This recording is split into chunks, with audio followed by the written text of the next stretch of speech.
कहानी की शुरुआत होता है एक यंग लड़का से जो बहुत स्मार्ट और हैंडसम होता है। वह पहली बार राजमहल आ रहा होता है, तभी उसकी बग्गी को रोक दिया जाता है और एक अनजान आदमी उससे दूसरी ओर ले जाने लगता है।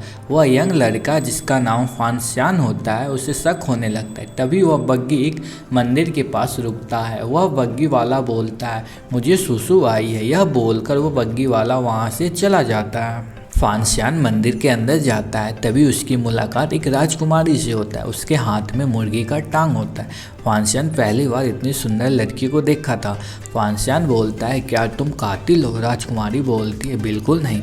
तो क्या तुम्हें भगवान ने भेजा है? नहीं, ऐसा भी नहीं है। राजकुमारी शर्मा जाती है और अपना मुर्गी का टांग फांसियान को देकर चली जाती है।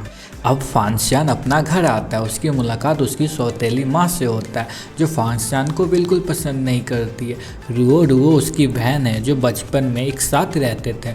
दोनों में बहुत प्यार होता है। फांसियान अपनी बहन से डिब्बा मांगता है, उसमें वो अपनी राजकुमारी का दिया हुआ मुर्गी का टांग रख देता है संभाल कर।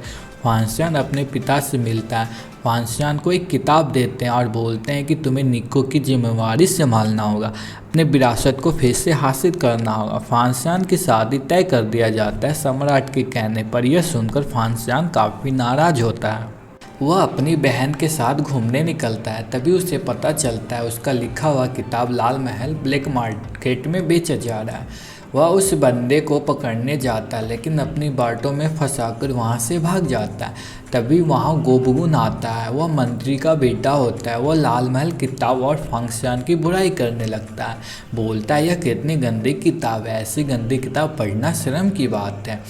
मैं इस किताब पर रोक लगाता हूँ। यह सुनकर फान का सौतेला भाई गुस्सा हो जाता है और गोबगुन से बहस करने लगता है। गोबगुन का गार्ड उसे मारने लगता है। फान आता है और उन सबकी बैंड बजाने लगता है। फांसियान सबको अपनी बातों से कन्विंस कर लेता है। उसे कवि सम्मेलन के लिए इनवाइट किया जाता है। फांसियान की शादी जिससे तय होता है वह वही मुर्गी की टांग वाली राजकुमारी होती है, लेकिन यह बात न फांसियान को पता होता है और न ही राजकुमारी को। दोनों शादी नहीं करना चाहते थे। फांसियान अपनी शादी तोड़ने के लिए रंगीला आदमी बनने का ढोंग करता है। फांसियान जांच कार्यालय जाता है अपना दोस्त का गुप्त दस्तावेज चुराने के लिए। तभी वह उसी किताब बेचने वाले से मिलता है जो लालमहल किताब ब्लैक मार्केट में बेच रहा था। वो भी जांच कार्यालय का अधिकारी होता है। फांसियान उससे पूछता है, यहाँ पर शिला कहाँ है? फिर फांसियान उस शिला पर लिखे हुए शब्द पढ़ता है। यह उसकी माँ ने ही लिखे थे। कवि सम्मेलन का दिन आ जाता है। सभी विद्वान लोग आए होते हैं। फान को लगता है इस सम्मेलन में उसकी राजकुमारी भी आई होगी। फान उसे इधर उधर खोजने लगता है। वह लड़कियों की तरफ देखता है घूर घूर के। सबको लगता है वह लड़कियों को टाल रहा है। सब अपनी अपनी कविता लिखने लगते हैं, लेकिन फांसियान सभी को हराकर एक मशहूर कविता लिखने वाला बन जाता है। फान कवि सम्मेलन से जा रहा होता है, तभी उस पर पीछे से अटैक हो जाता है। अटैकर दूसरे राजकुमार का आदमी होता है। दूसरे राजकुमार उसे अंदर बुलाता है। वह चाहता है कि फांसियान उसके फेवर में रहे, लेकिन फान मना कर देता है। फान घर जा रहा था, तभी उसकी मुलाकात फिर से राजकुमारी से होती है। उसके हाथ में मुर्गी का टांग होता है। फान नज़रें नहीं हटा पाता। उसके दिल में कुछ कुछ होने लगता है। राजकुमारी भी उसे बहुत प्यार से देखने लगती है। फान पूछता है, तुम कौन हो? राजकुमारी यहाँ काम करती हो। राजकुमारी पूछती है, तुम यहाँ पर क्यों हो? तो फान बोलता है कि मैं गोबगुन का नौकर हूँ। जाहिर है दोनों झूठ बोल रहे होते हैं। फान बोलता है, तुम नौकरानी और मैं नौकर, हम दोनों की जोड़ी अच्छी है ना?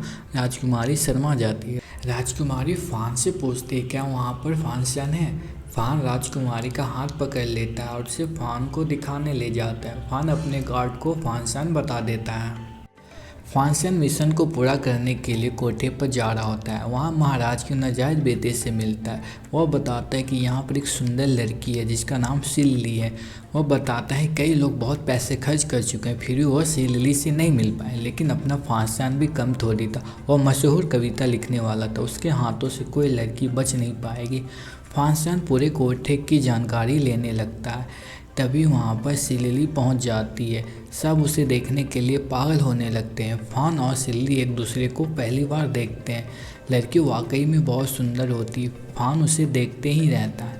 सिल्ली कहती है, मुझे आपकी कविता बहुत पसंद आई। और आप बहुत हैंडसम हो। फिर लड़की उसे नाव पर आने को कहती है पर फानशन मना कर देता है। फान बोलता है कमरा में आवा। दोनों साथ में शराब पी रहे होते हैं। लड़की बोलती है श्रीमान फान आज रात में आपकी हूँ, मेरे साथ नरमी से रहिएगा। फान स्माइल करता है। लड़की बेहोश हो जाती है। फान सोचता है कि पहले कहाँ से शुरू करूँ, किधर से कपड़े उतारूँ। फिर धीरे धीरे कपड़े उतारने लगता है। सबको दिखाना चाहता है कि मैं इसके साथ सोया हूँ ताकि किसी को उसके मिशन के बारे में पता न चले। फिर वो वहाँ से चला जाता है। फान अपने गार्ड को रोकने के लिए आता है। गार्ड गोबुगुन को मारना चाहता है। उसे लगता है कि उसकी बीवी और बच्चे को उसने ही मारा था, लेकिन फान उसको ऐसा करने से रोकता है। फान इसकी सच्चाई जानना चाहता था। वह उनको रोकता है और बोरे में लपेट कर बहुत मारता है, जिससे गोबुगुन सब सच्चाई बता देता है कि उसने उसकी बीवी और बच्चे को नहीं मारा है, वह शहर के बाहर रहते हैं। यह सुनकर गार्ड गुस्सा छोड़ देता है और अपने बीवी और बच्चों से मिलने जाता है। फान शान कोठे पर आता है, लेकिन उसे कुछ गड़बड़ लगता है। फान सिलिली को ध्यान से देखता है। बोलता है कि मैंने जब तुम्हारे बाल खोले थे, माथे की साइड 2 बाल निकाल दिए थे। सिलिली मुस्कुराकर उठती है। आप तो बहुत काबिल हैं। फान पूछता है तुम हो कौन। लड़की बोलती है आप आधी रात को कहाँ गए थे। फान बोलता है तुम मेरे बारे में मत पूछना, मैं तुम्हारे बारे में नहीं पूछूंगा। सिलिली ठीक है, मैं किसी को नहीं बताऊंगी कि आप आधी रात को बाहर गए थे। कहूँगी आप मेरे साथ रात भर रोमांस कर रहे थे। गोबुगुन को पीटने के जुर्म में फान को गिरफ्तार कर लेते हैं। गोबुगुन मम्मी सूट के रूप में दिखता है। फान उसे घूर घूर कर देखने लगता है और हंसता है। फान के खिलाफ कुछ सबूत नहीं होता है। जब उसे छोड़ने ही वाला होता है तभी शाही राजकुमार वहां आ जाता है और फान शान को सज़ा देने को कहता है। सिलिली को बुलाते हैं पूछताछ के लिए, लेकिन फान का साथ देती है और झूठ बोलती है। तभी शाही राजकुमार सिलिली को सज़ा देने को कहते हैं। तभी वहाँ दूसरे राजकुमार आते हैं और वो सज़ा को रोकने को कहते हैं। जज कंफ्यूज हो जाता है। फिर सम्राट का आदेश आता है कि सबको छोड़ दें। सिलिली मन ही मन फान को चाहने लगती है। राजकुमारी की नौकरानी फान को ढूंढने जाती है गोबुगुन के पास। तब उसे पता चलता है कि फान सिलिली के साथ रात में सोया था। यह बात राजकुमारी को आकर बताती है। राजकुमारी गुस्सा और नाराज हो जाती है। राजकुमारी की माँ भी शादी नहीं होना देना चाहती। यह सुनकर राजकुमारी खुश हो जाती है। फान महाराज के नाजायज बेटे के पास जाता है।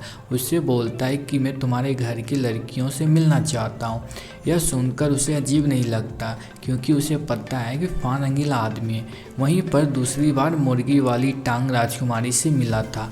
सबको एक एक करके देखता है, पर वो राजकुमारी उसे वहाँ भी नहीं मिलती। आगे की स्टोरी पार्ट 2 में कंटिन्यू करेंगे। तब तक अपना ख्याल रखिए और वीडियो पर कमेंट लाइक शेयर जरूर करिए।